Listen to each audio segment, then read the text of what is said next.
Hello friends, welcome to my channel. Friends, ನಾವಿವತ್ತು ಸಿಂಹರಾಶಿ ಅವ್ರದ್ದು ಫೆಬ್ರವರಿ ಮಂತ್ ರೀಡಿಂಗ್ ಮಾಡೋಣ.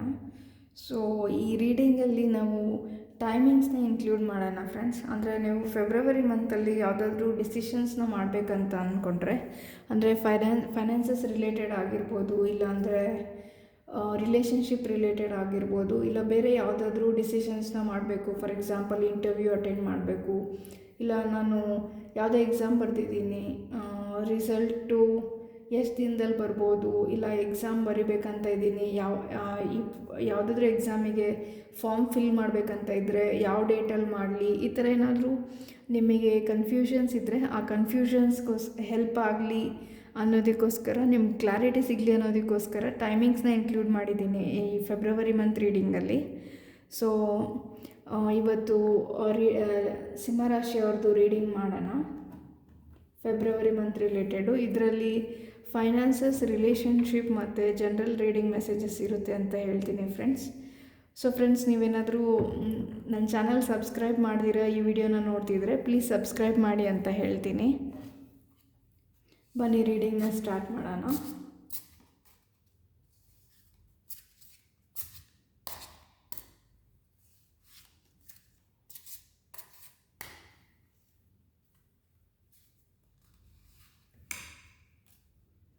ಚೇಂಜ್ ಕಾರ್ಡ್ ಬಂದಿದೆ ಫ್ರೆಂಡ್ಸ್. ನೀವು ನಿಮ್ಮ ಲಗ್ನ ಇಲ್ಲ ನಿಮ್ಮ ರಾಶಿ ರಿಲೇಟೆಡ್ ರೀಡಿಂಗ್ನ ನೋಡ್ಬೋದು.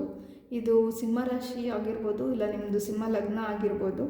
ನೀವು ಲಗ್ನ ಮತ್ತು ರಾಶಿ ಎರಡೂ ಟೈಮ್ ಇದ್ದರೆ ಎರಡೂ ನೋಡಿ ಅಂತ ಹೇಳ್ತೀನಿ. ಯಾಕಂದರೆ ಕಲೆಕ್ಟಿವ್ ರೀಡಿಂಗ್ ಆಗಿರೋದ್ರಿಂದ ತುಂಬ ಮೆಸೇಜಸ್ ಇರುತ್ತೆ. ಸೊ ನೀವೆರಡೂ ನೋಡಿದಾಗ ಯಾವುದಾದ್ರೂ ಮೆಸೇಜು ಇಲ್ಲ ಡೇಟು ರಿಪೀಟ್ ಆಗಿದ್ದರೆ ಅದು ನಿಮಗೆ ಅಂತ ನಿಮ್ಮ ಕನ್ಫರ್ಮೇಷನ್ ಸಿಗೋ ಚಾನ್ಸಸ್ ಇರುತ್ತೆ. ಹಾಗಾಗಿ ಹೇಳ್ತಿದ್ದೀನಿ. ದಿ ಬರ್ಡನ್,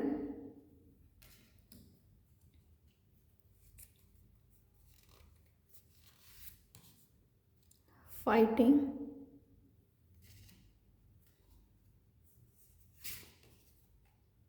intensity,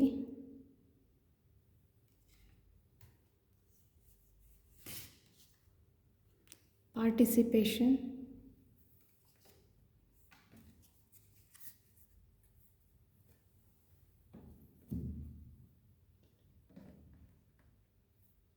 ರಿಲೇಷನ್ಶಿಪ್ ರೀಡಿಂಗೋಸ್ಕರ ಈ ಕಾರ್ಡ್ಸ್ನ ತೆಗೆಯೋಣ.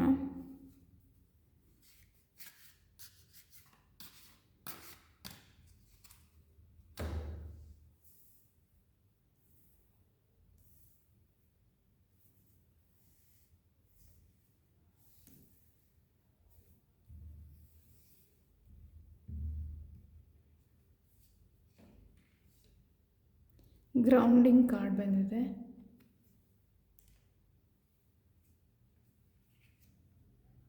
Back stabbing,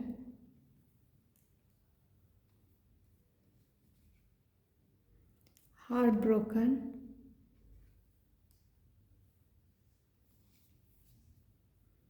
twin flames,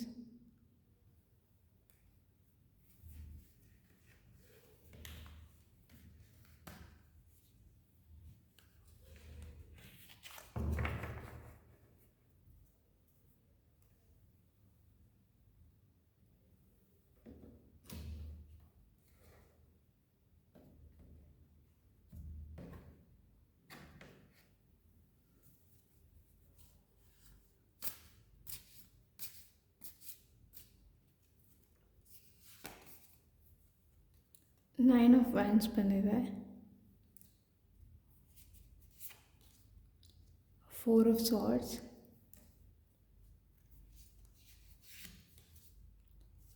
ten of cups,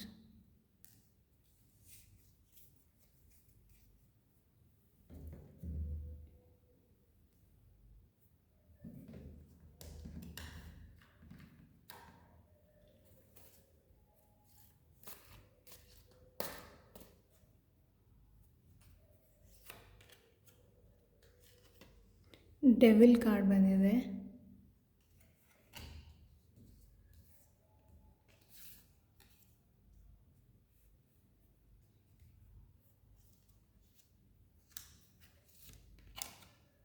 three of wands card ಬಂದಿದೆ.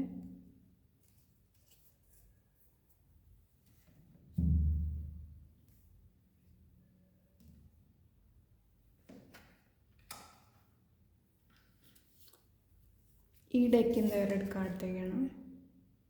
ಸೊ ಈ ಕಾರ್ಡ್ ತೊಗೊತೀನಿ.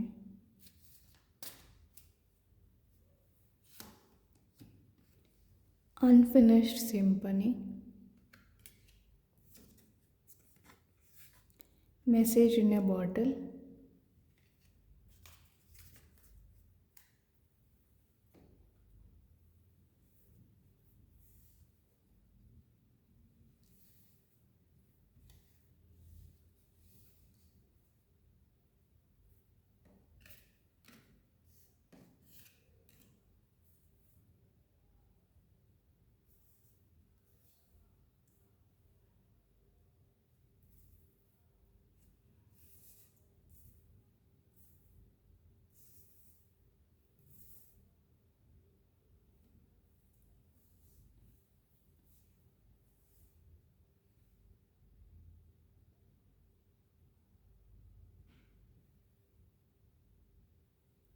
ಸೊ ಫ್ರೆಂಡ್ಸ್, ಇಲ್ಲಿ ಈ ರೀಡಿಂಗ್ ನೋಡ್ತಿರೋರು ಲೈಫಲ್ಲಿ ಯಾವುದೋ ಒಂದು ಹಾರ್ಟ್ ಬ್ರೇಕ್ ಆಗಿದೆ ಅಂತ ಹೇಳ್ತೀನಿ.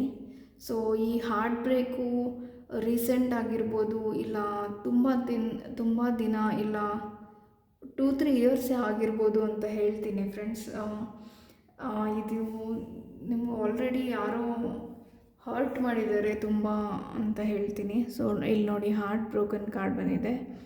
Deeply hurt and sad, feeling lost, grieving and despair, breakup. So ನಿಮ್ಮ ಲೈಫಲ್ಲಿ ಇಲ್ಲಿ ನೋಡಿ, ಬ್ಯಾಕ್ ಸ್ಟ್ಯಾಬಿಂಗ್ ಕಾರ್ಡು ಬಂದಿದೆ. Heartbreak and pain, separation and loss, deception and lies, shocking attacks. So maybe ನೀವು ಯಾವುದಾದ್ರೂ ಪರ್ಸನ್ ಜೊತೆ ರಿಲೇಷನ್ಶಿಪ್ಪಲ್ಲಿ ಇದ್ದಿರ್ಬೋದು ಪಾಸ್ಟಲ್ಲಿ. ಆ ಪರ್ಸನ್ನ ಜೊತೆ ನೀವು ತುಂಬ ಎಮೋಷ್ನಲಿ ಇನ್ವಾಲ್ವ್ಮೆಂಟ್ ಇಟ್ಕೊಂಡಿರ್ಬೋದು. ಅಂದರೆ ತುಂಬಾ ನೀವು ಕನಸು ಕಟ್ಕೊಂಡಿರ್ಬೋದು ಆ ಪರ್ಸನ್ ಬಗ್ಗೆ. ಇವರೇ ನನ್ನ ಫ್ಯೂಚರ್ ಸ್ಪೌಸು, ಇವ್ರ ಜೊತೆನೇ ಮದುವೆ ಆಗೋದು ಅಂತೆಲ್ಲ ನೀವು ಡ್ರೀಮ್ಸ್ ಇಟ್ಕೊಂಡಿರ್ಬೋದು. But end of the day ಆ ರಿಲೇಷನ್ಶಿಪ್ಪು ವರ್ಕ್ ಆಗಿಲ್ಲ, ಹಾರ್ಟ್ ಬ್ರೇಕ್ ಆಗಿದೆ ಅಂತ ಹೇಳ್ತೀನಿ. ಸೊ ಅವರು ನಿಮ್ಮಿಂದ ದೂರ ಹೋಗಿದ್ದಾರೆ ಅಂತ ಹೇಳ್ತೀನಿ. ಮೇ ಬಿ ಇದು ಅವ್ರ ಕಡೆಯಿಂದನೇ ಏನೋ ಆಗಿದೆ ಅಂತ ಹೇಳ್ತೀನಿ ಫ್ರೆಂಡ್ಸ್. ಅಂದರೆ ಮೇ ಬಿ ಅವ್ರ ಕಡೆಯಿಂದ ಏನೋ ತಪ್ಪಾಗಿದೆ, ಇಲ್ಲ ಅವರಿಂದ ನಿಮಗೆ ನೋವಾಗಿದೆ ಅಂತ ಹೇಳ್ತೀನಿ. ಮೇ ಬಿ ಇದಕ್ಕೆ, ಈ ಬ್ರೇಕಪ್ಗೆ, ಈ ನೋವಿಗೆ ಕಾರಣ ಆ ಪರ್ಸನ್ ಆಗಿರ್ಬೋದು ಫ್ರೆಂಡ್ಸ್. ಕೆಲವೊಂದು ಸರಿ ಸಿಚುವೇಶನ್ನಿಂದನೂ ಹಾರ್ಟ್ ಬ್ರೇಕ್ ಆಗ್ಬೋದು, ಇಲ್ಲ ನಿಮ್ಮ ಪೇರೆಂಟ್ಸು, ಇಲ್ಲ ಅವ್ರ ಪೇರೆಂಟ್ಸು, ಥರ್ಡ್ ಪಾರ್ಟಿ ಸಿಚುವೇಶನಿಂದ ಆಗ್ಬೋದು. ಬಟ್ ಇದರಲ್ಲಿ ನನಗೆ ಆ ಪರ್ಸನ್ ಕಡೆಯಿಂದನೇ ನಿಮ್ಮ ಹಾರ್ಟ್ ಬ್ರೇಕ್ ಆಗಿದೆ. ಅಂದರೆ ಅವರೇ ಏನೋ ಡಿಸೆಪ್ಷನ್ನು, ಏನೋ ಸುಳ್ಳು ಹೇಳಿ, ಏನೋ ಅವ್ರ ಕಡೆಯಿಂದನೇ ತಪ್ಪಾಗಿದೆ ಅಂತ ಅನಿಸುತ್ತೆ ಫ್ರೆಂಡ್ಸ್. ಸೊ ನಿಮಗೆ ತುಂಬಾ ನೋವಾಗಿದೆ, deeply hurt and feeling sad ಅಂತ ಹೇಳ್ತೀನಿ ಫ್ರೆಂಡ್ಸ್. ಇದು ಪಾಸ್ಟ್ ಎನರ್ಜಿ ಆಗಿರ್ಬೋದು, ಅಂದರೆ 2-3 ಇಯರ್ಸ್ ಹಿಂದೆ ನಿಮ್ಮ ಲೈಫಲ್ಲಿ ಈ ಸಿಚುವೇಶನ್ ಆಗಿರ್ಬೋದು, ಇಲ್ಲ ರೀಸೆಂಟು ಅಂದ್ರೂ 6 ಮಂತ್ಸ್ ಆ ಥರ ಆಗಿರ್ಬೋದು ಅಂತ ಹೇಳ್ತೀನಿ ಫ್ರೆಂಡ್ಸ್. ಸ್ವಲ್ಪ ದಿನ ಆಗಿದೆ ಈ ಸಿಚುವೇಶನ್ನು, ಈ ಇವೆಂಟ್ ಆಗಿ. ಇಲ್ಲಿ ಆ ಸಿಚುವೇಶನ್ನಿಂದ ಹೊರಗೆ ಬರೋದಕ್ಕೆ ನೀವು ತುಂಬಾ ಫೈಟ್ ಮಾಡಿದ್ದೀರಾ ಅಂತ ಹೇಳ್ತೀನಿ. ಇಲ್ಲಿ ನೋಡಿ, 4 ಆಫ್ ಸ್ವಾರ್ಡ್ಸ್ ಕಾರ್ಡ್ ಬಂದಿದೆ. ಈ ಪರ್ಸನ್ನು ತುಂಬಾ ಸ್ಲೀಪ್ಲೆಸ್ ನೈಟ್ಸ್ನ ಸ್ಪೆಂಡ್ ಮಾಡಿದ್ದಾರೆ, ತುಂಬಾ ಹರ್ಟ್ನ ಫೀಲ್ ಮಾಡಿದ್ದಾರೆ. ಈ ನೋವನ್ನು ಎಕ್ಸ್ಪ್ರೆಸ್ ಮಾಡೋಕ್ಕೆ ಬರ್ದಿರ ನಿಮ್ಮ ಜೊತೆ ನೀವೇ ಫೈಟ್ ಮಾಡಿದ್ದೀರಾ ಅಂತ ಹೇಳ್ತೀನಿ ಫ್ರೆಂಡ್ಸ್. ಅಂದರೆ ನಿಮ್ಮ ಮನಸ್ಸಲ್ಲಿರೋ ಫೀಲಿಂಗ್ಸ್ಗೆ ಅಗೇನ್ಸ್ಟಾಗಿ ನೀವೇ ಫೈಟ್ ಮಾಡಬೇಕಾಗಿ ಬಂದಿರ್ಬೋದು. ಅಂದರೆ ನಿಮ್ಮ ಹಾರ್ಟು ಇನ್ನೂ ಆ ಪರ್ಸನ್ನ ಮರೆಯೋದಕ್ಕೆ ಇಷ್ಟಪಡ್ತಿಲ್ಲ. ಬಟ್ ರಿಯಾಲಿಟಿಯಲ್ಲಿ ನೀವು ಮೂವ್ ಆನ್ ಆಗಬೇಕು ಅಂತ ನಿಮಗೂ ಗೊತ್ತಿದೆ. ಸೊ ಹಾಗಾಗಿ ಅವ್ರನ್ನ ಮರೆಯೋದಕ್ಕೆ ನಿಮ್ಮ ವಿರುದ್ಧ ನೀವೇ ಫೈಟ್ ಮಾಡಿರ್ಬೋದು. ನೆನಪು, ಇಲ್ಲಾಂದರೆ ನಿಮ್ಮದೇ ಆದ ಕನಸಿಂದ ನೀವು ಹೊರಗೆ ಬರೋದಕ್ಕೆ ಟ್ರೈ ಮಾಡಿರ್ಬೋದು. ತುಂಬಾ ನಿಮ್ಮ ಜೊತೆ ನೀವೇ ಫೈಟ್ ಮಾಡಿದ್ದೀರಾ ಅಂತ ಹೇಳ್ತೀನಿ. ಸೊ ಎಮೋಷ್ನಲಿ ಸ್ಟೇಬಲ್ ಆಗೋದಕ್ಕೆ, ಆ ಸಿಚುವೇಶನಿಂದ ಹೊರಗೆ ಬರೋದಕ್ಕೆ ನೀವು ತುಂಬ ಕಷ್ಟಪಟ್ಟಿದ್ದೀರಾ. ಮೇ ಬಿ ಇದು ಪ್ರೆಸೆಂಟ್ಲಿನೂ ನೀವು ಈ ಸಿಚುವೇಶನಲ್ಲಿ ಇರ್ಬೋದು. ಸೊ ನಿಮ್ಮ ಜೊತೆ ನೀವೇ ಫೈಟ್ ಮಾಡ್ತಿದ್ದೀರಾ ಈ ಫೀಲಿಂಗ್ಸು ಎಮೋಷನ್ಸಿಂದ ಅಂತ ಹೇಳ್ತೀನಿ. So at presently may be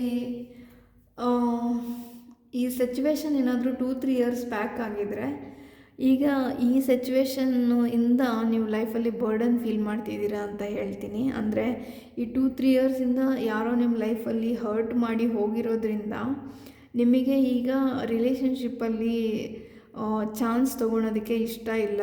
but may be ನಿಮ್ಮ ಫ್ರೆಂಡ್ಸು, ಫ್ಯಾಮಿಲಿ ಮೆಂಬರ್ಸು ನಿಮ್ಮ ಇವಾಗ ಪ್ರೆಸೆಂಟ್ ನಿಮ್ಮದು ಮ್ಯಾರೇಜ್ ಏಜು, ನೀವು ಮ್ಯಾರೇಜ್ ಮಾಡ್ಕೊಬೇಕು ಅಂತ ಹೇಳ್ತಿರ್ಬೋದು. ಇಲ್ಲ ನಿಮ್ಮ ಫ್ರೆಂಡ್ಸ್ ಮ್ಯಾರೇಜಸ್ ಎಲ್ಲ ಆಗ್ತಿರೋದ್ರಿಂದ ನಿಮ್ಮ ಫ್ಯಾಮಿಲಿಯವರು ನಿಮಗೆ ಪ್ರೆಷರ್ ಕೊಡ್ತಿರ್ಬೋದು ಮ್ಯಾರೇಜ್ ಮಾಡ್ಕೊಬೇಕು ಅಂತ.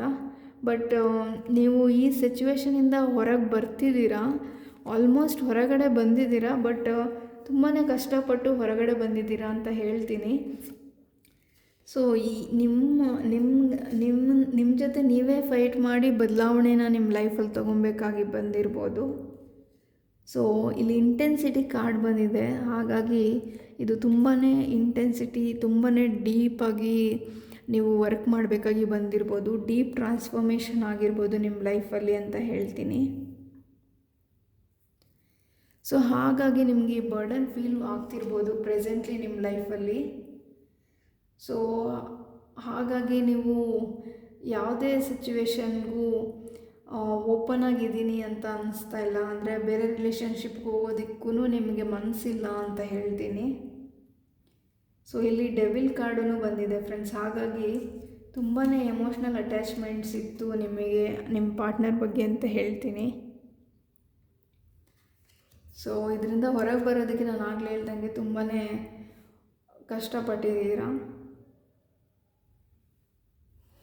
ಸೊ ಒಂದೇನು ಹೇಳ್ತೀನಿ ಅಂದರೆ ಫ್ರೆಂಡ್ಸ್, ಇಲ್ಲಿ ನೋಡಿ ಟ್ವಿನ್ ಫ್ಲೇಮ್ ಕಾರ್ಡ್ ಬಂದಿದೆ. ಸೊ ನೀವು ಇದರಿಂದ ಹೊರಗಡೆ ಬರಬೇಕು ಫ್ರೆಂಡ್ಸ್. ಆ್ಯಂಡ್ ಇದರಿಂದ ಹೊರಗಡೆ ಬರೋದಕ್ಕೆ ನೀವು ಪ್ರಯತ್ನ ಪಟ್ಟರೆ ಮಾತ್ರನೇ ಸಾಧ್ಯ ಅಂತ ಹೇಳ್ತೀನಿ. ಸೊ ನೀವು ಇದರಿಂದ ಹೊರಗಡೆ ಬಂದು ಓಪನ್ ಅಪ್ ಆಗಿ ಜನರ ಜೊತೆ ಬೆರೆಯೋದನ್ನ ಕಲ್ತ್ಕೋಬೇಕು, ಮತ್ತು ನಿಮ್ಮ ಹಾರ್ಟ್ನ ಓಪನ್ ಅಪ್ ಮಾಡಬೇಕು, ಸೋಷಲೈಸ್ ಆಗಬೇಕು ಅಂತ ಹೇಳ್ತೀನಿ. ಇಲ್ಲಿ ಪಾರ್ಟಿಸಿಪೇಷನ್ ಕಾರ್ಡ್ ಬಂದಿದೆ, ಇದು ಟ್ವಿನ್ ಫ್ಲೇಮ್ ಕಾರ್ಡ್ ಬಂದಿದೆ. ಸೊ ನೀವು ಮತ್ತೆ ನಿಮ್ಮ ಪಾರ್ಟ್ನರ್ನ ಇಲ್ಲ ನಿಮ್ಮ ಟ್ವಿನ್ ಫ್ಲೇಮ್ನ ಮೀಟ್ ಮಾಡೋ ಚಾನ್ಸಸ್ ಇದೆ ಅಂತ ಹೇಳ್ತೀನಿ. ಸೊ ನೀವು ಈ ಪರ್ಸನ್ನ ಆಲ್ರೆಡಿ ನಿಮ್ಮನ್ನು ಹೀಲ್ ಮಾಡಿಕೊಂಡು ತುಂಬ ದಿನ ಇಲ್ಲ ತುಂಬ ವರ್ಷ ಆಗಿದೆ ಅಂತಂದರೆ ಆಲ್ರೆಡಿ ನಿಮ್ಮ ಲೈಫಲ್ಲಿ ನಿಮ್ಮ ಟ್ವಿನ್ ಫ್ಲೇಮ್ನ ನೀವು ಮೀಟ್ ಮಾಡಿರ್ಬೋದು, ಇಲ್ಲ ಅಂದರೆ ಮೀಟ್ ಮಾಡ್ಬೋದು ಅಂತ ಹೇಳ್ತೀನಿ. ಸೊ ಈ ರಿಲೇಷನ್ಶಿಪ್ಪು ಸ್ಟೇಬಲ್ ಆಗಿರುತ್ತೆ ಅಂತ ಹೇಳ್ತೀನಿ. ಬಟ್ ನಿಮಗೆ ಪಾಸ್ಟಲ್ಲಿ ಆಗಿರೋ ಬದಲಾವಣೆಗಳಿಂದ ಸ್ವಲ್ಪ ಫಿಯರ್ ಇರ್ಬೋದು, ಈ ರಿಲೇಷನ್ಶಿಪ್ ಹೆಂಗೆ ಹೋಗುತ್ತೋ ಏನೋ ಅಂತ. ಅಂದರೆ ಇಲ್ಲಿ ನೋಡಿ ಮೆಸೇಜ್ ಇನ್ ದ ಬಾಟಲ್ ಅಂತ ಬಂದಿದೆ. ಇಲ್ಲಿ ನೋಡ್ಬೋದು ಈ ಬಾಟಲಲ್ಲಿ ಮೆಸೇಜ್ ಇದೆ. ಬಟ್ ಈ ಬಾಟ್ಲಲ್ಲಿ ಏನು ಮೆಸೇಜ್ ಇದೆಯೋ ಏನೋ ಅಂತ ಫಿಯರ್ಫುಲ್ ಆಗಿದ್ದೀರಾ ನೀವು. ಆ ಮೆಸೇಜ್ ಏನು ಅಂತ ಅಂದರೆ ಆ ಪರ್ಸನ್ ಹೆಂಗಿರ್ತಾರೋ ಏನೋ, ನೆಕ್ಸ್ಟ್ ರಿಲೇಷನ್ಶಿಪ್ ಹೆಂಗಿರುತ್ತೋ ಏನೋ ಅಂತ ಸ್ವಲ್ಪ ಟೆನ್ಷನಲ್ಲಿದ್ದೀರಾ. But you will be all right ಅಂತ ಹೇಳ್ತೀನಿ ಫ್ರೆಂಡ್ಸ್. ಸೊ ಈ ಅನ್ಫಿನಿಶ್ಡ್ ಸಿಂಫನಿಯಿಂದ ಹೊರಗಡೆ ಬನ್ನಿ, ನಿಮ್ಮನ್ನು ನೀವು ಹೊರಗೆ ತೊಗೊಂಬನ್ನಿ ಅಂತ ಹೇಳ್ತೀನಿ. ಸೊ ಇಲ್ಲಿ ನೋಡಿ ಟ್ವಿನ್ ಫ್ಲೇಮ್ ಕಾರ್ಡ್ ಕೆಳಗಡೆ 10 ಆಫ್ ಕಪ್ಸ್ ಕಾರ್ಡ್ ಬಂದಿದೆ. ಇದು ಟ್ವಿನ್ ಫ್ಲೇಮು, ಇದು 10 of cups. 10 of cups happy ಫ್ಯಾಮಿಲಿನ ರೆಪ್ರೆಸೆಂಟ್ ಮಾಡುತ್ತೆ. ಸೊ ಟ್ವಿನ್ ಫ್ಲೇಮ್ ಕಾರ್ಡ್ ಬಂದಿದೆ ಫ್ರೆಂಡ್ಸ್. ಟ್ವಿನ್ ಫ್ಲೇಮ್ ಅಂದರೆ ನೀವು ಹೆಂಗಿರ್ತೀರೋ ನಿಮ್ಮ ಪಾರ್ಟ್ನರು ಹಾಗೆ ಇರ್ತಾರೆ, ಅಂದರೆ ನಿಮ್ಮನ್ನು ಮಿರರ್ ಮಾಡೋರಾಗಿರ್ತಾರೆ ಅಂತ ಹೇಳ್ತೀನಿ. ಫಾರ್ ಎಕ್ಸಾಂಪಲ್, ನಿಮ್ಮಲ್ಲಿ ಕೆಲವೊಂದು ಗುಡ್ ಕ್ವಾಲಿಟೀಸ್ ಇದ್ದರೆ ಅವರಲ್ಲೂ ಅದೇ ಗುಡ್ ಕ್ವಾಲಿಟೀಸ್ ಇರುತ್ತೆ. ಸೊ ಕೆಲವೊಂದು ಬ್ಯಾಡ್ ಕ್ವಾಲಿಟೀಸೂ ನಿಮ್ಮಲ್ಲಿರೋದೇ ಅವರಲ್ಲೂ ಇರೋ ಚಾನ್ಸಸ್ ಇರುತ್ತೆ. ಯಾಕಂದರೆ ಟ್ವಿನ್ ಫ್ಲೇಮ್ಸ್ ಅಂದರೆ ಮಿರರಿಂಗ್ ಎನರ್ಜಿ ಅಂತ ಹೇಳ್ತೀವಿ. ಸೊ ಹಾಗಾಗಿ ನಿಮ್ಮ ಥರನೇ ಇರೋ ಪಾರ್ಟ್ನರ್ ನಿಮಗೆ ಸಿಗೋ ಚಾನ್ಸಸ್ ಇದೆ ಅಂತ ಹೇಳ್ತೀನಿ. ಅವ್ರ ಜೊತೆ ಹ್ಯಾಪಿ ಫ್ಯಾಮಿಲಿ ಇದೆ ನಿಮಗೆ. ಬಟ್ ಅದಕ್ಕೆ ಮುಂಚೆ ನೀವು ನಿಮ್ಮದೇ ಆದ ಫೀಲಿಂಗ್ಸಿಂದ ಹೊರಗಡೆ ಬರಬೇಕು, ಮತ್ತು ನಿಮ್ಮ ಹಾರ್ಟ್ನ ಓಪನ್ ಅಪ್ ಆಗಬೇಕು ಅಂತ ಹೇಳ್ತೀನಿ ಫ್ರೆಂಡ್ಸ್.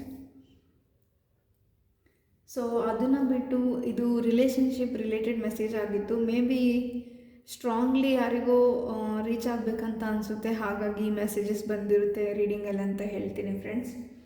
ಸೊ ಅದನ್ನು ಬಿಟ್ಟು ಬೇರೆ ಮೆಸೇಜಸ್ ಏನಿದೆ ಅಂತ ನೋಡೋದಾದರೆ, ನೀವೇನಾದರೂ ಸ್ಟೂಡೆಂಟ್ಸ್ ಆಗಿದ್ದರೆ ಸ್ವಲ್ಪ ಜಾಸ್ತಿ ಪ್ರೊಕ್ಯಾಸ್ಟಿನೇಟ್ ಮಾಡ್ತಿದ್ದೀರಾ ಅಂತ ಹೇಳ್ತೀನಿ. ಅಂದರೆ ಎಕ್ಸಾಮ್ ಇನ್ನೂ ಸ್ವಲ್ಪ ದಿನ ಇದೆ, ಇನ್ನು ಆಮೇಲೆ ಓದ್ತೀನಿ, ಆಲ್ರೆಡಿ ಓದಿದ್ದೀನಿ ಅಂತ ಓವರ್ ಕಾನ್ಫಿಡೆನ್ಸಲ್ಲಿ ಇರ್ಬೋದು. ಸೊ ಸ್ವಲ್ಪ ಪೇಷನ್ಸಾಗಿ ಪ್ಲ್ಯಾನ್ ಮಾಡಿ, ಪ್ಲ್ಯಾನ್ ಪ್ರಕಾರ ಓದಿ ಅಂತ ಹೇಳ್ತೀನಿ. ಯಾಕಂದರೆ ಪ್ರೊಕ್ಯಾಸ್ಟಿನೇಟ್ ಮಾಡೋದ್ರಿಂದ ನೀವು ಓವರ್ ಕಾನ್ಫಿಡೆಂಟ್ ಆಗ್ಬೋದು. ಹಾಗಾಗಿ ಓವರ್ ಕಾನ್ಫಿಡೆಂಟ್ ಆಗಿರೋಕ್ಕೆ ಹೋಗಬೇಡಿ ಅಂತ ಹೇಳ್ತೀನಿ. ಆದಷ್ಟು ಪ್ಲ್ಯಾನ್ ಮಾಡಿ ಪ್ರಿಪ್ರೇಷನ್ ಮಾಡಿ ಅಂತ ಹೇಳ್ತೀನಿ. ಓವರ್ ಕಾನ್ಫಿಡೆಂಟ್ ಆಗಿರಬೇಡಿ. ನಿಮ್ಮ ಫ್ಯಾಮಿಲಿ ಮತ್ತು ಫ್ರೆಂಡ್ಸ್ ಜೊತೆ ಇಲ್ಲ ನಿಮ್ಮ ಕಸಿನ್ಸ್ ಜೊತೆ ನಿಮ್ಮ ಟೈಮ್ನ ಸ್ಪೆಂಡ್ ಮಾಡೋದಕ್ಕೆ ಫೆಬ್ರವರಿಯಲ್ಲಿ ಸ್ಪೆಂಡ್ ಮಾಡ್ಬೋದು ನೀವು ಟೈಮ್ನ ಅಂತ ಹೇಳ್ತೀನಿ. ಮೇ ಬಿ ನಿಮ್ಮ ಫ್ರೆಂಡ್ಸು ಇಲ್ಲ ಕಸಿನ್ಸ್ ಜೊತೆ ಯಾವುದಾದ್ರೂ ಫಂಕ್ಷನಲ್ಲೂ ನೀವು ಪಾರ್ಟಿಸಿಪೇಟ್ ಮಾಡ್ಬೋದು ಅಂತ ಹೇಳ್ತೀನಿ. ಯಾವುದಾದ್ರೂ ಈವೆಂಟ್ ಇರ್ಬೋದು ಫ್ರೆಂಡ್ಸ್. ಸೊ ಇವೆಂಟ್ ಎಲ್ಲಾದರೂ ಸೆಲೆಬ್ರೇಷನ್ ಇರ್ಬೋದು, ನೀವು ಇವೆಂಟ್ಗೆ ಹೋಗ್ಬೋದು ಅಂತ ಹೇಳ್ತೀನಿ. ಸೊ ನೀವೆಂದರೂ ಮ್ಯಾರಿಡ್ ಪೀಪಲ್ ಆಗಿ ಈ ರೀಡಿಂಗ್ನ ನೋಡ್ತಿದ್ರೆ ಮೇ ಬಿ ನಿಮಗೆ ನಿಮ್ಮ ಇನ್ಲಾಸ್ ಜೊತೆ ಸ್ವಲ್ಪ ಪ್ರಾಬ್ಲಮ್ ಇರ್ಬೋದು ಅಂತ ಹೇಳ್ತೀನಿ. ಅಂದರೆ ಮೇ ಬಿ ನಿಮ್ಮದು ಎನರ್ಜಿ ಅವ್ರದ್ದು ಎನರ್ಜಿ, ನಿಮ್ಮ ವೈಬ್ಸು ಅವ್ರ ವೈಬ್ಸು ಮ್ಯಾಚ್ ಆಗದೇ ಇರ್ಬೋದು. ಸೊ ಹಾಗಾಗಿ ಅವಾಗವಾಗ ಸಣ್ಣ ಪುಟ್ಟ ಫೈಟ್ಸ್ ಆಗ್ತಾ ಇರುತ್ತೆ ಅಂತ ಅನಿಸುತ್ತೆ. ಸೊ ಫೆಬ್ರವರಿ ಮಂತಲ್ಲಿ ನೀವು ಅವ್ರನ್ನ ನೋಡೋ ಪರ್ಸ್ಪೆಕ್ಟಿವ್ನ ಚೇಂಜ್ ಮಾಡಿಕೊಡಿ ಅಂತ ಹೇಳ್ತೀನಿ ಫ್ರೆಂಡ್ಸ್. ಇಲ್ಲಿ ಚೇಂಜ್ ಕಾರ್ಡ್ ಬಂದಿದೆ. ನೀವು ಆಲ್ರೆಡಿ ಅವ್ರನ್ನ ತುಂಬ ತಿಂಗಳಿಂದ ನೋಡ್ತಿದ್ರೆ ಅವ್ರು ಹೇಗೆ ಅಂತ ನಿಮಗೆ ಆಲ್ರೆಡಿ ಅರ್ಥ ಆಗಿರುತ್ತೆ. ಹಾಗಾಗಿ ಅವರನ್ನು ಹೆಂಗೆ ಹ್ಯಾಂಡಲ್ ಮಾಡಬೇಕು ಅನ್ನೋದನ್ನ ಕಲ್ತ್ಕೊಳ್ಳಿ. ಕೆಲವೊಂದು ನೆಗೆಟಿವ್ಸ್ ಇರ್ಬೋದು ಅವರಲ್ಲಿ, ಬಟ್ ಎಲ್ಲರಲ್ಲೂ ನೆಗೆಟಿವ್ಸ್ ಇರುತ್ತೆ ಫ್ರೆಂಡ್ಸ್, ನಿಮ್ಮಲ್ಲೂ ನೆಗೆಟಿವ್ಸ್ ಇರುತ್ತೆ. ಹಾಗಾಗಿ ಅವ್ರ ನೆಗೆಟಿವ್ಸ್ ಬಗ್ಗೆ ಫೋಕಸ್ ಮಾಡೋದಕ್ಕಿಂತ ಅವ್ರ ಜೊತೆ ಹೆಂಗೆ ಹ್ಯಾಂಡಲ್ ಮಾಡಬೇಕು, ಅವರು ಯಾವ ಮಾತಾಡಿದಾಗ ಇಗ್ನೋರ್ ಮಾಡಬೇಕು, ಅವ್ರು ಯಾವ ಮಾತನ್ನು ಕೇಳಿಸ್ಕೊಬೇಕು ಅನ್ನೋದನ್ನ ಅರ್ಥ ಆಗಿರುತ್ತೆ ಆಲ್ರೆಡಿ ನಿಮಗೆ, ನಿಮ್ಮ ಇನ್ಲಾಸ್ ಬಗ್ಗೆ. ಸೊ ಅವ್ರನ್ನ ಹೇಗೆ ಹ್ಯಾಂಡಲ್ ಮಾಡಬೇಕು ಅನ್ನೋದನ್ನ ಕಲ್ತ್ಕೊಳ್ಳಿ. ನೆಗೆಟಿವ್ಸ್ನ ಹುಡ್ಕಕ್ಕೆ ಹೋಗಬೇಡಿ ಅಂತ ಹೇಳ್ತೀನಿ.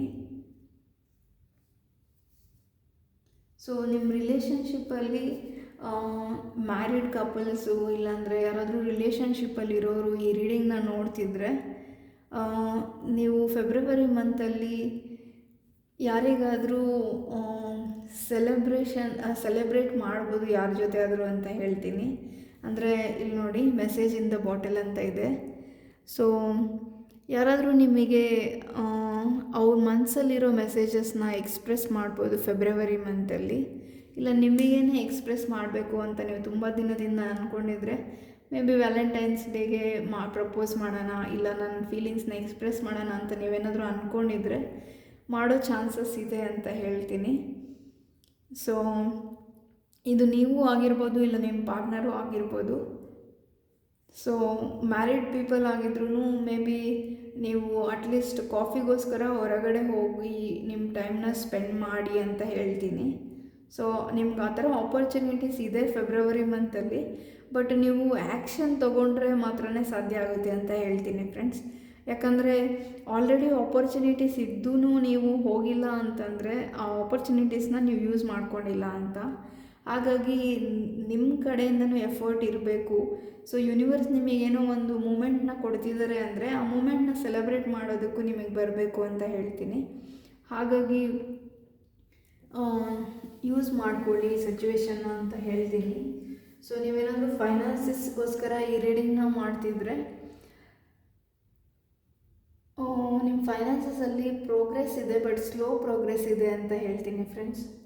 ಸೊ ನಿಮ್ಮ ಫೈನಾನ್ಸಸ್ ರಿಲೇಟೆಡ್ ನೀವು ಏನಾದರೂ ವರ್ಕ್ ಮಾಡ್ತಿದ್ರೆ ನಿಮಗೆ ನೀವು ಎಕ್ಸ್ಪೆಕ್ಟ್ ಮಾಡಿರೋ ರಿಸಲ್ಟು ಫೆಬ್ರವರಿ ಮಂತಲ್ಲಿ ಸಿಗೋ ಚಾನ್ಸಸ್ ಕಡಿಮೆ ಇರ್ಬೋದು, ಇಲ್ಲಾಂದರೆ ಸ್ವಲ್ಪ ಸ್ಲೋ ಆಗುತ್ತೆ ಫೈನಾನ್ಷಿಯಲ್ ಪ್ರೋಗ್ರೆಸ್ ಅಂತ ಹೇಳ್ತೀನಿ ಫೆಬ್ರವರಿ ಮಂತಲ್ಲಿ. ಸೊ ಕರಿಯರ್ ರಿಲೇಟೆಡ್ ಯಾರಾದರೂ ಈ ರೀಡಿಂಗ್ನ ನೋಡ್ತಿದ್ರೆ ನಿಮಗೆ ಸ್ವಲ್ಪ ನಿಮ್ಮ ಕರಿಯರಲ್ಲಿ ಚೇಂಜಸ್ ನೋಡೋದಕ್ಕೆ ಸಿಗ್ಬೋದು ಅಂತ ಹೇಳ್ತೀನಿ. ಅಂದರೆ ನೀವು ಏನು ಕೆಲಸ ಮಾಡ್ತಿದ್ದೀರಾ ಇಷ್ಟು ದಿನದಿಂದ, ಅದರಲ್ಲಿ ಮೇ ಬಿ ನೀವು ಪ್ರಮೋಷನ್ ಆಗಿ ನಿಮಗೆ ಬೇರೆ ಕೆಲಸ ಸಿಗ್ಬೋದು ಸೇಮ್ ಕಂಪ್ನಿಯಲ್ಲೇ ಅಂತ ಹೇಳ್ತೀನಿ. ಇಲ್ಲಾಂದರೆ ನಿಮ್ಮ ಡೊಮೇನ್ ಏನು ವರ್ಕ್ ಮಾಡ್ತಿದ್ದೀರಾ ಅದ್ರ ಬದಲಾವಣೆ ಆಗ್ಬೋದು. ಇಲ್ಲ ಯಾವುದಾದ್ರೂ ಹೊಸ ಪ್ರಾಜೆಕ್ಟ್ಸು ಸಿಕ್ಕಿ, ಇಲ್ಲ ಏನಾದರೂ ಒಂದು ಎಕ್ಸ್ಟ್ರಾ ರೆಸ್ಪಾನ್ಸಿಬಿಲಿಟಿ ಬರುತ್ತೆ ಅಂತ ಹೇಳ್ತೀನಿ ಫ್ರೆಂಡ್ಸ್. ಸೊ ಸ್ವಲ್ಪ ಬ್ಯುಸಿ ಆಗ್ಬೋದು ನೀವು ವರ್ಕಲ್ಲಿ ಅಂತ ಹೇಳ್ತೀನಿ. ಸೊ ಇಲ್ಲಿ ಫೆಬ್ರವರಿ ಮಂತಲ್ಲಿ ನೀವು ಆ್ಯಕ್ಷನ್ ತೊಗೊಳೋದು ತುಂಬ ಇಂಪಾರ್ಟೆಂಟು ಫ್ರೆಂಡ್ಸ್. ಇದು ಯಾವುದೇ ಏರಿಯಾ ಆಫ್ ಲೈಫಲ್ಲಿ ಆಗಿರ್ಬೋದು. ಸೊ ಆ್ಯಕ್ಷನ್ ತೊಗೊಳ್ಳಿ ಅಂತ ಹೇಳ್ತೀನಿ. So it is February month it is a month of action for you ಅಂತ ಹೇಳ್ತೀನಿ. ನೀವೇನಾದರೂ ಸ್ಮಾಲ್ ಬಿಸ್ನೆಸ್ಸು, ಇಲ್ಲ ಫ್ರೀಲ್ಯಾನ್ಸಿಂಗು, ಇಲ್ಲ ಎಕ್ಸ್ಟ್ರಾ ಮನಿ ಅರ್ನ್ ಮಾಡಬೇಕು ಅಂತ ಅಂದ್ಕೊಂಡಿದ್ರೆ, ಅದಕ್ಕೋಸ್ಕರ ನೀವು ನಿಮ್ಮಲ್ಲಿ ಬದಲಾವಣೆಗಳನ್ನ ಮಾಡ್ಕೊಬೇಕು. ಅಂದರೆ ನೀವು ಪ್ಲ್ಯಾನ್ ಮಾಡಿದರೆ, ಇಷ್ಟು ದಿನ ಪ್ಲ್ಯಾನ್ ಮಾಡಿರ್ಬೋದು, ಅದನ್ನ ಎಕ್ಸಿಕ್ಯೂಟ್ ಮಾಡದೇ ಇರ್ಬೋದು. ಈಗ ನೀವು ಪ್ಲ್ಯಾನ್ನ ಎಕ್ಸಿಕ್ಯೂಟ್ ಮಾಡಬೇಕು ಅಂತ ಹೇಳ್ತೀನಿ.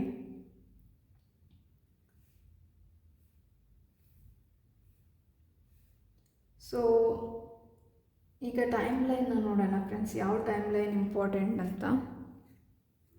ಸೊ ಮೊದಲಿಗೆ ಫೈನಾನ್ಸಸ್ ರಿಲೇಟೆಡು ನೋಡೋಣ ಯಾವ ಟೈಮ್ ಲೈನ್ ಬರುತ್ತೆ ಅಂತ.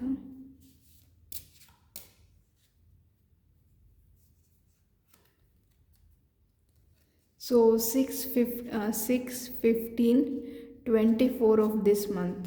ಸೊ 6/15/24 ನಿಮಗೆ ಯೂಸ್ಫುಲ್ ಆಗ್ಬೋದು ಫೈನಾನ್ಸಸ್ಗೆ.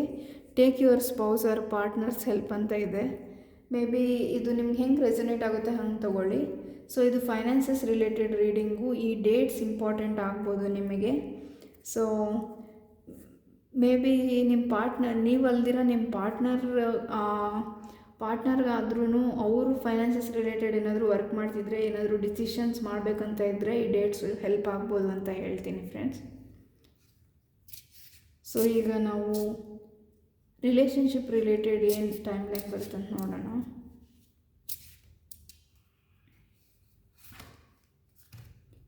Difficulties in work, take your moms help ಅಂತ ಇದೆ. ಸೊ ರಿಲೇಷನ್ಶಿಪ್ ರಿಲೇಟೆಡು ನಿಮಗೇನಾದರೂ ಪ್ರಾಬ್ಲಮ್ಸ್ ಇದ್ದರೆ, ಸೊ ನಿಮಗೆ ಯಾರು ಜೆನ್ಯೂನ್ ಪರ್ಸನ್ ಅಂತ ಅನಿಸುತ್ತೋ, ಅಂದರೆ ಫೀಮೇಲ್ ಪರ್ಸನ್ನು, ಮೇ ಬಿ ನೀವು ಮೆನ್ ಆಗಿರ್ಬೋದು, ವುಮೆನ್ ಆಗಿರ್ಬೋದು, ಬಟ್ ನಿಮ್ಮ ಲೈಫಲ್ಲಿ ಯಾವ ವುಮೆನ್ ಫಿಗರು, ಅಂದರೆ ಯಾವ ವುಮೆನ್ ಪರ್ಸನ್ನು ನಿಮ್ಮ ಲೈಫಲ್ಲಿ ನಿಮ್ಮನ್ನು ಅರ್ಥ ಮಾಡ್ಕೊತಾರೆ ಅಂತ ನಿಮಗೆ ಅನಿಸುತ್ತೋ ಅವ್ರ ಜೊತೆ ನಿಮ್ಮ ಪ್ರಾಬ್ಲಮ್ಸ್ನ ಶೇರ್ ಮಾಡಿ ಅಂತ ಹೇಳ್ತೀನಿ. ಸೊ ಅವ್ರ ಎಕ್ಸ್ಪೀರಿಯನ್ಸಿಂದ, ಇಲ್ಲ ಅವ್ರು ಯಾವುದೋ ಅಡ್ವೈಸಸ್ಸು, ಗೈಡೆನ್ಸಿಂದ ನಿಮಗೆ ಹೆಲ್ಪ್ ಆಗ್ಬೋದು. ಸೊ ಹಾಗಾಗಿ ಫೀಮೇಲ್ ಫಿಗರ್ ಹೆಲ್ಪ್ ತೊಗೊಳ್ಳಿ ಅಂತ ಹೇಳ್ತೀನಿ. ಸೊ ಇಲ್ಲಿ ರಿಲೇಷನ್ಶಿಪ್ಪಲ್ಲಿ ಕೆಲವೊಬ್ಬರಿಗೆ ಯಾವುದು ಟೈಮ್ ಲೈನ್ ಬಂದಿಲ್ಲ. ಸೊ ಇದು ಕಲೆಕ್ಟಿವ್ ರೀಡಿಂಗ್ ಆಗಿರೋದ್ರಿಂದ ಕೆಲವೊಬ್ಬರಿಗೆ ಯಾವುದು ಟೈಮ್ ಲೈನ್ ಬಂದಿಲ್ಲ, ಬಟ್ ಇನ್ನೂ ಕೆಲವೊಬ್ಬರಿಗೆ ಏನಾದರೂ ಟೈಮ್ ಲೈನ್ ಇದೆಯಾ ಅಂತ ನೋಡ್ತೀನಿ. ಇನ್ 22 ಡೇಸ್ ಅಂತ ಇದೆ. ಸೊ ಕೆಲವೊಬ್ಬರಿಗೆ ಯಾವುದೂ ಟೈಮ್ ಲೈನ್ ಇಲ್ಲ ಫ್ರೆಂಡ್ಸ್. ನೀವೇನಾದರೂ ಹಾರ್ಟ್ ಬ್ರೇಕಿಂದ ಹೊರಗೆ ಬರಬೇಕು, ಸಿಂಗಲ್ಸ್ ಆಗಿದ್ದರೆ, ಆ ಥರದವರಿಗೆ ಡೇಟ್ಸ್ ಇಲ್ಲ. ಸೊ ಇದು ನಿಮಗೆ ಹೆಂಗೆ ರೆಸೊನೇಟ್ ಆಗುತ್ತೆ ಹಂಗೆ ತೊಗೊಳ್ಳಿ ಅಂತ ಹೇಳ್ತೀನಿ. ಸೊ 22 ಡೇಸ್ ಇಂಪಾರ್ಟೆಂಟ್ ಆಗಿರ್ಬೋದು ನಿಮ್ಮ ಲೈಫಲ್ಲಿ. ಇಲ್ಲ 4th of February, 2nd of February, 22nd of February important ಆಗಿರ್ಬೋದು. ಈಗ ಜನರಲಾಗಿ ಒಂದು ಟೈಮ್ ಲೈನ್ನ ತೆಗಿಯೋಣ. ಅಂದರೆ ರಿಲೇಷನ್ಶಿಪ್, ಫೈನಾನ್ಸಸ್ ಬಿಟ್ಟು ಬೇರೆ ಯಾವುದಕ್ಕಾದರೂ ಏನು ಮೆಸೇಜ್ ಇದೆ ಅಂತ ನೋಡೋಣ. On any Wednesday. ಸೊ ಯಾವುದಾದ್ರೂ ವೆಡ್ನೆಸ್ಡೇ ದಿನ ನೀವು ಏನಾದರೂ ಕೆಲಸ ಸ್ಟಾರ್ಟ್ ಮಾಡಬೇಕು, ಇಲ್ಲ ಏನಾದರೂ ಒಂದು ಟೈಮ್ ಲೈನ್ನ ಎಕ್ಸ್ಪೆಕ್ಟ್ ಮಾಡ್ತಿದ್ರೆ Wednesday is A good day ಅಂತ ಹೇಳ್ತೀನಿ ಫ್ರೆಂಡ್ಸ್. ಇದು ಜನರಲ್ ಟೈಮ್ ಲೈನ್ ಆಗಿರುತ್ತೆ. ಸೊ ಫ್ರೆಂಡ್ಸ್, ಈಗ ನಾವು ಫೆಬ್ರವರಿ ಮಂತಲ್ಲಿ ನೀವು ಯೂನಿವರ್ಸಿಂದ ಏನು ಮೆಸೇಜ್ ಇದೆ ಅಂತ ನೋಡೋಣ. ಅಂದರೆ ನಿಮ್ಮ ಪ್ರೆಸೆಂಟ್ ಸಿಚುವೇಶನ್ನು ಫೆಬ್ರವರಿಯಲ್ಲಿ ಏನು ಮೆಸೇಜ್ ಇದೆ ಯೂನಿವರ್ಸಿಂದ ಅಂತ ನೋಡೋಣ. ಇದು ನಿಮಗೆ ಅಡ್ವೈಸ್ ಮೆಸೇಜ್ ಆಗಿರ್ಬೋದು, ನೀವು ಇದನ್ನು ಫೆಬ್ರವರಿಯಲ್ಲಿ ನಿಮ್ಗೆ ಹೆಲ್ಪ್ ಆಗೋದಕ್ಕೋಸ್ಕರ ಏನು ಮೆಸೇಜ್ ಇದೆ ಅಂತ ತೆಗಿತಿದ್ದೀನಿ. You can't change people and situation always, sometimes you need to accept. So friends, ಇಲ್ಲಿ ನೋಡ್ಬೋದು ನೀವು, you can't change people and situation always, sometimes you need to accept. So friends, ಇದು ಸ್ಟ್ರಾಂಗಾಗಿ ಎನರ್ಜಿ, ಹಾರ್ಟ್ ಬ್ರೇಕ್ ಎನರ್ಜಿ ಇತ್ತು ಸ್ಟಾರ್ಟಿಂಗಲ್ಲಿ ರೀಡಿಂಗಲ್ಲಿ. So ಹಾಗಾಗಿ ನಾನು ಏನು ಹೇಳ್ತೀನಿ ಅಂದರೆ, ನೀವು ಆ ಥರ ಸಿಚುವೇಷನಲ್ಲಿದ್ದರೆ ನಿಮ್ಮ ಲೈಫಲ್ಲಿ ಏನಾಗಿದೆ ಅದನ್ನು ಅಕ್ಸೆಪ್ಟ್ ಮಾಡಿಕೊಂಡು ನಿಮ್ಮ ಲೈಫಿಂದ ಹೊರಗೆ ಯಾರಾದರೂ ಹೋಗಿದರೆ ಅವ್ರನ್ನ ನಿಮಗೋಸ್ಕರ ನೀವು ಫರ್ಗಿವ್ ಮಾಡಿ ಅವ್ರನ್ನ ನಿಮ್ಮ ಲೈಫಿಂದ ಯೂನಿವರ್ಸು ಹೊರಗೆ ಹಾಕಿದ್ದಾರೆ ಅಂದರೆ ಅದು ನಿಮ್ಮ ಒಳ್ಳೆಯದಕ್ಕೆ ಅನ್ನೋದನ್ನ ಅರ್ಥ ಮಾಡ್ಕೊಳ್ಳಿ ಅಂತ ಹೇಳ್ತೀನಿ. ಮತ್ತು ಜನ ಹೇಗಿದ್ದಾರೋ ಅವರನ್ನು ಹಾಗೆ ಅಕ್ಸೆಪ್ಟ್ ಮಾಡ್ಕೊಳೋದನ್ನು ಕಲ್ತ್ಕೊಳ್ಳಿ ಅಂತ ಹೇಳ್ತೀನಿ ಫ್ರೆಂಡ್ಸ್. ಯಾಕಂದರೆ ನೀವು ಒಳ್ಳೆಯವರಾಗಿರೋದ್ರಿಂದ ಬೇರೆಯವರೆಲ್ಲರೂ ಒಳ್ಳೆಯವರೇ ಆಗಿರಬೇಕು ಅಂತ ಇಲ್ಲ. ಎಲ್ಲರದ್ದು ಅವ್ರದ್ದೇ ಆದ ಆರ ಇರುತ್ತೆ, ಅವ್ರದ್ದೇ ಆದ ಪರ್ಸ್ನಾಲಿಟಿ ಇರುತ್ತೆ. ಸೊ ಒಬ್ಬೊಬ್ಬರು ಒಂದೊಂದು ಥರ ಇರ್ತಾರೆ ಫ್ರೆಂಡ್ಸ್. ಹಾಗಾಗಿ ನಾವು ಒಳ್ಳೆಯವರಾಗಿದ್ದರೆ ನಮ್ಮ ಜೊತೆ ಇರೋರು, ನಮ್ಮ ಎನ್ವಿರಾನ್ಮೆಂಟಲ್ಲಿರೋರು ಎಲ್ಲರೂ ಒಳ್ಳೆಯವರೇ ಆಗಿರಬೇಕು ಅಂತ ಎಕ್ಸ್ಪೆಕ್ಟ್ ಮಾಡೋದು ತಪ್ಪಾಗುತ್ತೆ. ಹಾಗಾಗಿ ಜನ ಹೇಗಿದ್ದಾರೆ ಅವರನ್ನು ಹಾಗೆ ಒಪ್ಕೊಳ್ಳೋದನ್ನ ಕಲ್ತ್ಕೊಳ್ಳಿ. ಮತ್ತು ಯಾರನ್ನು ಎಷ್ಟು, ಯಾರ ಅಡ್ವೈಸು, ಯಾರ ಸಜೆಷನ್ಸ್ನ ಎಷ್ಟು ತೊಗೊಬೇಕು, ಯಾರ ಜೊತೆ ಎಷ್ಟು ಅಟ್ಯಾಚ್ಮೆಂಟ್ನ ಬೆಳೆಸ್ಕೊಬೇಕು ಅನ್ನೋದನ್ನ ಕಲ್ತ್ಕೊಳ್ಳಿ. ಸೊ ಇದು ನೀವು ಫೆಬ್ರವರಿ ಮಂತ್ಗೆ ಯೂನಿವರ್ಸ್ ಮೆಸೇಜ್ ಅಂತ ಹೇಳ್ತೀನಿ ಫ್ರೆಂಡ್ಸ್. ಸೊ ಫ್ರೆಂಡ್ಸ್, ಇದು ನಿಮ್ಮ ಫೆಬ್ರವರಿ ಮಂತ್ ರಿಲೇಟೆಡ್ ರೀಡಿಂಗ್ ಆಗಿತ್ತು ಫ್ರೆಂಡ್ಸ್. ಇದು ನಿಮ್ಮ ಓವರಾಲ್ ರೀಡಿಂಗು. ನೀವೇನಾದರೂ ಇನ್ನೂ ನನ್ನ ಚಾನಲ್ನ ಸಬ್ಸ್ಕ್ರೈಬ್ ನೋಡ್ತಿದ್ರೆ ಪ್ಲೀಸ್ ಸಬ್ಸ್ಕ್ರೈಬ್ ಮಾಡಿ. ಸೊ ಇದು ನಿಮ್ಮ ಓವರಾಲ್ ರೀಡಿಂಗ್ ಆಗಿತ್ತು ಅಂತ ಹೇಳ್ತೀನಿ friends. Thank you for watching.